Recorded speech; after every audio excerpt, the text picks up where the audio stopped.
बिस्मिल्लाहिर्रहमानिर्रहीम। अस्सलामुअलैकुम नाजरीन, मैं हूं आपका मेज़बान नवीद अहमद और आप देख रहे हैं Naveed sports news and reaction. ये कैसी देशभक्ति है जो सोशल मीडिया पर तो शोर मचाती है लेकिन क्रिकेट मैच शुरू होने पर खामोश हो जाती है। ये कैसा मास्टर स्ट्रोक है जो एक तरफ दिलजीत दोसांझ को खालिस्तानी, पाकिस्तानी, यहां तक कि गद्दार कह देता है जब वो पाकिस्तानी एक्ट्रेस के साथ तस्वीर डाल देते हैं, लेकिन उसी देश में जब भारत की सरकार पाकिस्तान के उन चैनलों को जिन्हें देश विरोधी चैनल कहा गया था उनसे बैन हटाती है तो चारों तरफ सन्नाटा हो जाता है। सरकार को सफाई देने की जरूरत नहीं होती, इस देश में किसी को शर्मिंदगी नहीं होती और इस देश में कोई भी सवाल पूछना नहीं चाहता। सवाल यह है कि देशभक्ति के नाम पर क्या हम तब बेवकूफ थे या हम आज बनाए जा रहे हैं? क्या देशभक्ति को इस देश में तमाशा बना दिया गया है क्योंकि सरकार ने इस देश के लोगों को इस बारे में बताने की जरूरत नहीं समझी? किसी मंत्रालय ने प्रेस कॉन्फ्रेंस नहीं की, कोई पत्रकार सवाल नहीं पूछा, किसी ने यह सवाल नहीं पूछा कि अगर बैन लगाने की हिम्मत थी तो कायम रखने की हिम्मत क्यों नहीं? और वो जो कहा गया था सीजफायर के वक्त कि ऑपरेशन सिंदूर जारी है, क्या वो खत्म हो गया? क्या पाकिस्तान अब हमारा दुश्मन नहीं वापस से दोस्त बन गया? क्या क्रिकेट का बिजनेस और कूटनीति देशभक्ति से ऊपर चली गई? या फिर सरकारों ने इस देश की जनता को मूर्ख समझ रखा है कि आप चुपके से नीतियां बदल देंगे और इस देश में कोई भी सवाल नहीं पूछेगा? वो तमाम लोग जो छाती ठोक ठोक कर दिलजीत को देशद्रोही कह रहे थे, क्या वो आज इस देश की सरकार सवाल पूछेंगे कि वो जो देश की सेना के लिए सैनिक बॉर्डर पर डटा है, क्या सिर्फ उसकी जिम्मेदारी है पाकिस्तान से निपटने की? क्या वो तल्ख अंदाज जो दिलजीत और पाकिस्तान को लेकर हम दिखा रहे थे वो सरकारों से भी आएंगे? या फिर यह मान लिया जाए कि इस देश में देशभक्ति जो है वो विचारधारा देखकर तय होती है? क्रिकेट का पैसा पाकिस्तान से नफरत पर भारी पड़ गया है और ऐसे में सवाल यह भी कि क्या हम ऐसी सिलेक्टिव देशभक्ति कर रहे हैं जहां पर विचारधारा देखकर एक व्यक्ति को तो हम गद्दार कह देते हैं, लेकिन जब पाकिस्तान को लेकर सरकार चुपके से नीतियां बदलती है तो हम उसे मास्टर स्ट्रोक कहकर खामोश हो जाते हैं। सवाल यह है कि क्या आज वो भारतीय जिन्होंने डिजिटल स्ट्राइक के वक्त जोर शोर से आवाज उठाई थी आज वो असहज हो रहे हैं? क्या उन्हें शर्मिंदगी महसूस हो रही है? क्या यह हमारे देश के सैनिकों के बलिदान का अपमान नहीं है? या फिर देशभक्ति आज के दौर में सोशल मीडिया का सिर्फ ट्रेंड बनकर रह गई है? यह सवाल बड़ा महत्वपूर्ण है और इस सवाल को समझने के लिए आपको अप्रैल के महीने में चलना पड़ेगा। अप्रैल 2025, जम्मू कश्मीर का पहलगाम, एक आतंकवादी हमला होता है, 28 जिंदगियां छीन ली जाती है। किसी मां ने अपने बेटे को खोया, किसी बच्चे ने अपने पिता को खोया, किसी बहन ने अपने भाई को खोया, नाम पूछकर लोगों को मारा गया। पूरे देश में गुस्से का उबाल था, सोशल मीडिया पर लोग चीख रहे थे, पाकिस्तान को सबक सिखाने की बात कह रहे थे। भारत सरकार ने भी कदम उठाए, डिजिटल स्ट्राइक कर दिया। यह तर्क दिया गया कि वो पाकिस्तानी जो भारत के खिलाफ अपशब्दों का इस्तेमाल करते हैं, भारत विरोध में गतिविधियां करते हैं, वो भारत से पैसा नहीं कमा सकते। शाहिद अफरीदी से लेकर पाकिस्तान में शोएब अख्तर तक, पाकिस्तान के तमाम टीवी चैनल्स तक बैन कर दिए गए। तमाम हीरो हीरोइन के अकाउंट्स जो हैं इंस्टाग्राम पर बैन कर दिए गए। कहा गया कि पाकिस्तान से भारत अपने रिश्ते तोड़ रहा है, पाकिस्तान को सबक सिखाने की कोशिश की जा रही है। टीवी चैनल्स ने इसे पाकिस्तान को तमाचा बता दिया। डिबेट्स में टीवी के एंकर चिल्लाए कि भारत खामोश नहीं है। सोशल मीडिया पर हमने आपने सबने एक साथ जय हिंद के नारे लगाए। इन्फ्लुएंसर्स मास्टर स्ट्रोक कह रहे थे। यह कहा गया कि पाकिस्तान इससे टूट जाएगा, जय हिंद, भारत माता की जय, ऐसे तमाम नारे आए। लेकिन सवाल यह है कि कुछ महीने पहले जो चैनल्स राष्ट्र विरोधी थे आज वो चुपके से कैसे चालू हो गए? कोई सरकारी बयान, कोई सवाल, सब कुछ नॉर्मल हो गया, मानो जैसे कुछ हुआ ही नहीं था। सवाल यह कि अगर कल तक वो चैनल भारत के विरोधी थे तो आज वो निर्दोष कैसे हैं? और अगर निर्दोष थे तो उन पर बैन लगाने का मकसद क्या था? क्या जो नारे हम और आप तब लगा रहे थे वो बेवकूफी के तयाश थे? क्या जनता के गुस्से को भुनाने का तब वो स्टंट था या क्रिकेट की पिच पर जमीन तैयार करने के लिए एक नया स्टंट अब ये रखा गया है? क्या राष्ट्रवाद की भावना का भी इस्तेमाल कर लिया गया? सवाल यह कि जवाबदेही कौन देगा? बैन लगाना कोई छोटा मोटा फैसला नहीं था, यह देश का एक नीतिगत कदम था, एक बड़ा कदम था जो खुफिया जानकारी, सबूत और रणनीति के आधार पर हुआ होगा, ऐसा इस देश ने माना था। अप्रैल में सरकार ने दावा किया था कि ये चैनल और अकाउंट्स भारत की सुरक्षा के लिए खतरा थे। फिर सवाल यह है कि 2 महीने में क्या बदल गया? क्या कोई बाहरी दबाव आया या फिर सिर्फ और सिर्फ जनता को बेवकूफ बनाने का खेल था? फिलहाल सरकार की खामोशी परेशान करने वाली है। जैसा कि हमने पहले कहा कि वो तमाम लोग जो पाकिस्तान को लेकर आवाज उठा रहे थे, आज वो शर्मसार हो रहे हैं। लेकिन इससे आगे बढ़कर हमें ऐसा लगता है कि सरकार का यह कदम उन सैनिकों, उन नागरिकों के बलिदान का अपमान है जो आतंकवाद के खिलाफ लड़ रहे थे। पहलगाम में मारा गया वो बच्चा जो अपने पिता के साथ वहां पर गया था, वो मां जिसने अपने बेटे को खोया था, आज उनके मन में यह सवाल होगा कि क्या यह सही है? वो जो पाकिस्तान को तमाचा लगाने की हेडलाइंस थी, जो टीआरपी बनाए, वो सब खत्म हो गया। आज कोई ये सवाल नहीं पूछ रहा कि जिन्होंने कुर्बानियां दी थी, क्या उनकी कुर्बानियों के साथ ये अपमान नहीं है? और आज वो लोग जिन्होंने अपनों को खोया होगा, जब वापस पाकिस्तान की तरफ बढ़ते ये कदम वो देख रहे होंगे, तो क्या उनके मन में ये सवाल नहीं होगा? और क्या उनकी चुप्पी को हम दरकिनार पैसों की खनक के आगे नहीं कर रहे? ये सारा माजरा जो है ये पाकिस्तान से क्रिकेट को लेकर भी आ रहा है। खबर है कि एशिया कप में इंडिया और पाकिस्तान के बीच में मैच हो सकता है।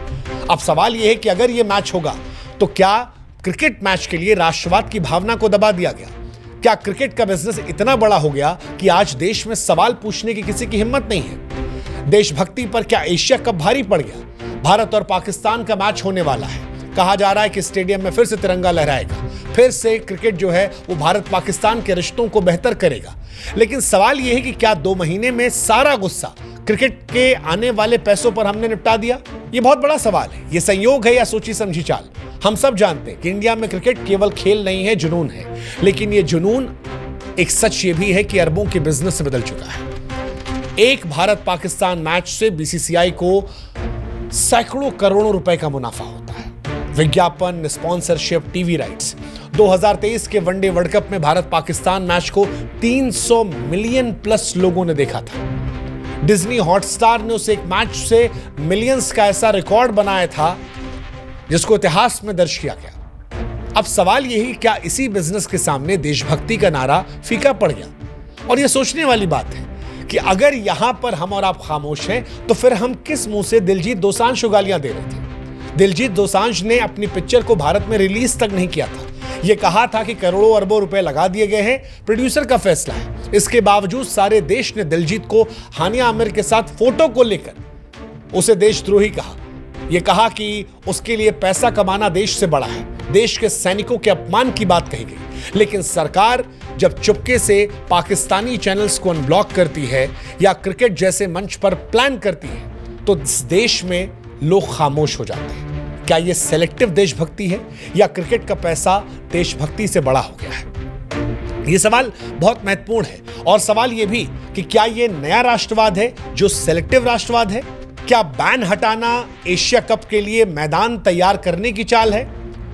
वैसे भारत पाकिस्तान के बीच क्रिकेट का इतिहास जो है वो कूटनीति से भरा पड़ा रहा है। 2004 में हमने फ्रेंडशिप सीरीज खेली थी। 2008 में एशिया कप में तनाव कम करने काम किया था।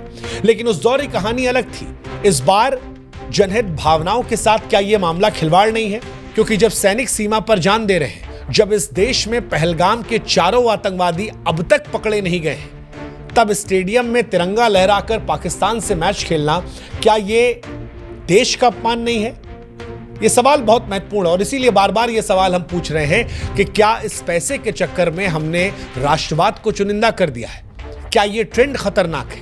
क्या यह ट्रेंड देशभक्ति को मजाक बनाता है कि हम सेलिब्रिटी पर तो गुस्सा दिखाते हैं लेकिन सरकार पर खामोश हो जाते हैं? हम सेलिब्रिटी को देशद्रोही कहते हैं। 2016 में भी करण जौहर की फिल्म आई थी ये दिल है मुश्किल, फवाद खान वहां पर थे। तब हमने बॉयकॉट बॉलीवुड का नाम लिया। हमने कहा बॉलीवुड वाले देश के सगे नहीं हैं।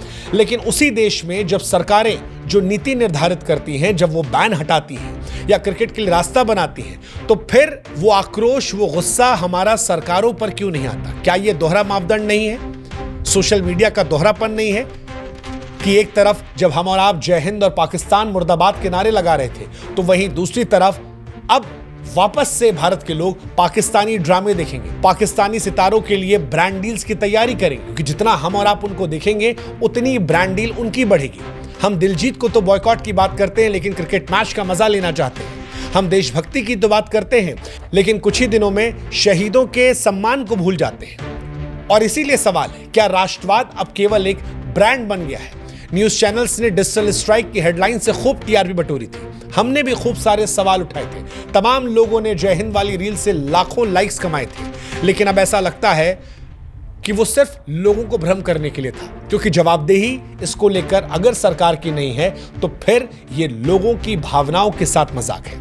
सोशल मीडिया ने आक्रोश संस्कृति को तुरंत जन्म दिया है। लोग तुरंत किसी को देशद्रोही करार देते हैं क्योंकि ये कहना आसान है। हमारे लिए दिलजीत को गाली देना आसान था क्योंकि दिलजीत सिर्फ एक व्यक्ति है। दिलजीत को हम गद्दार कह सकते हैं। दिलजीत को खालिस्तानी कहना, देशद्रोही कहना बहुत आसान हमारे लिए था। लेकिन क्या इस देश का नागरिक सरकार से सवाल पूछ पाएगा? वो सरकार जिसे सवाल पूछने में हिम्मत चाहिए।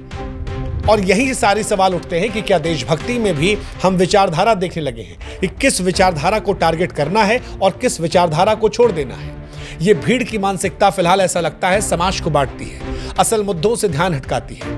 पर्दे के पीछे कहानी हटाने का कारण क्या था, ये किसी को नहीं पता। क्या ये सिर्फ क्रिकेट का बिजनेस था या कुछ और, या फिर आईसीसी ने डिप्लोमेसी की थी? क्योंकि भारत और पाकिस्तान मैच आईसीसी के लिए सबसे बड़ा कमाई का जरिया है। और जैसा कि हमने पहले भी कहा, जब जब इंडिया और पाकिस्तान साथ में खेलते हैं, बीसीसीआई से लेकर पाकिस्तान क्रिकेट बोर्ड और आईसीसी को जबरदस्त फायदा होता है। क्या इसीलिए आईसीसी ने एशिया कप के लिए दबाव डाला कि पहले बैन हटा दिया जाए ताकि टूर्नामेंट के लिए जमीन तैयार कर ली जाए? जो कुछ है, सवाल यह है कि क्या यह हमारी देशभक्ति के साथ एक मजाक नहीं है? क्योंकि सीजफायर के वक्त ये स्पष्ट तौर पर कहा गया था कि युद्ध अभी जारी है, और अगर ये युद्ध खत्म हो गया तो फिर सवाल यह है कि क्या इसके बारे में इस देश को जानने का हक नहीं है? क्या देशवासियों को इस बारे में बताया जाना सही नहीं होता?